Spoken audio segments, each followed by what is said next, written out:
તો કોંગ્રેસના જે નેતાઓ છે આજે રાજ્યપાલને મળવા માટે પહોંચ્યા હતા, જ્યાં તેમણે મંત્રી બચુ ખાબડના રાજીનામાની માંગ કરી અને અત્યાર સુધી શા માટે સરકારે ન હટાવ્યા તેને લઈને પણ સવાલો ઉઠાવ્યા। એવા રાજ્ય સરકારના મંત્રી બચુભાઈ ખાબડ કે જેમના ખુદના પર ભ્રષ્ટાચારના આરોપ છે, જેમના દીકરાઓ ભ્રષ્ટાચારમાં સંડોવાયેલા છે, જેમની સામે પૂરતા પુરાવાઓ છે, જેલમાં જઈ ચૂક્યા છે, સાબિત થઈ ચૂક્યું છે ભ્રષ્ટાચાર, તેમ છતાં નૈતિકતાથી તો રાજીનામું આપતા નથી।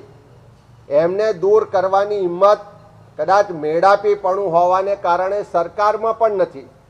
તો મહામહિમ તરીકે તમે જેમને શપથ લેવડાયા છે એવા મંત્રી શ્રી બચુભાઈ ખાબડ ભ્રષ્ટાચારી છે, એમને તાત્કાલિક એમના પદ પરથી દૂર કરવા માટેની કાર્યવાહી કરવા માટે અમે રાજ્યપાલશ્રીને વિનંતી કરી છે।